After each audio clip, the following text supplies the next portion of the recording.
Hello everyone, welcome to SDDK 30 creation. ఈరోజు mutton కైమా కూర, మేక మాంసం కైమా కూర ఎలా తయారు చేయాలో చూద్దాం.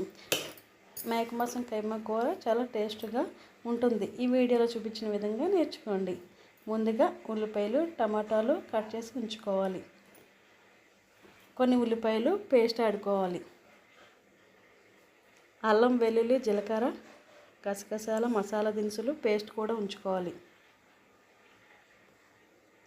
సరిపడే కారము, సాల్ట్, ఆయిల్ కూడా తీసుకోవాలి. తగినంత వాటర్ కూడా తీసుకోవాలి.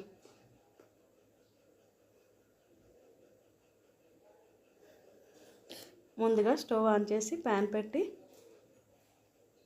4 స్పూన్స్ ఆఫ్ ఆయిల్ వేసుకోవాలి.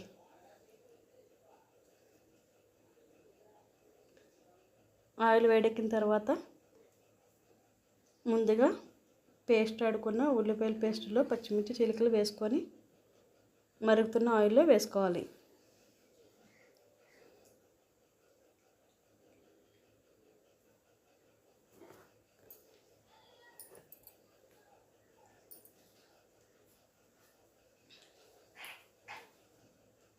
బాగా వేగేటట్టు గరిటతో కలపాలి.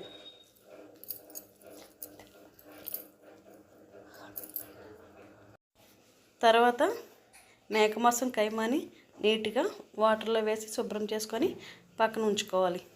ఇప్పుడు వేగిన ఉల్లిపాయ ముద్ద మిశ్రమంలో శుభ్రం చేసుకున్న మేక మాంసం కైమాను వేసుకోవాలి.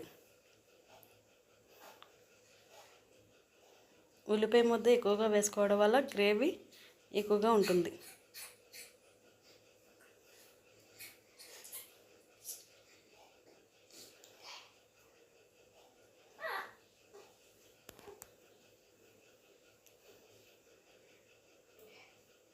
ఉల్లిపాయ ముద్దలో మేక మాంసం కైమా బాగా కలిసేటట్టు బాగా కలపాలి. ఒక అరగంట సేపు మీడియం ఫ్లేమ్లో ఉడకనివ్వాలి. తర్వాత అల్లం వెల్లుల్లి పేస్ట్, మసాలా ముద్ద, కారము, సాల్టు తగినంత వేసుకొని బాగా కలపాలి. స్పైసీగా కావాలనుకున్న వాళ్ళు కారం ఎక్కువగా వేసుకోండి. మీడియం ఫ్లేమ్లో పొరటాలకు అయితే తక్కువ కారం వేసుకోండి. ఇవన్నీ మిశ్రమంలో బాగా కలిసేటట్టు బాగా కలపండి. ఒక హాఫ్ గ్లాస్ వాటర్ వేసుకోండి. 15 మినిట్స్ మీడియం ఫ్లేమ్లో పెట్టి 10 మినిట్స్ హై ఫ్లేమ్లో పెట్టి బాగా ఉడకనివ్వాలి. ఆ తర్వాత ఇలా చిక్కగా గ్రేవీలా వస్తుంది. మటన్ కైమా రెడీ. చాలా టేస్ట్గా ఉంటుంది. పొరటాలకు బాలింతలకు కూడా చాలా బాగుంటుంది. Thank you so much.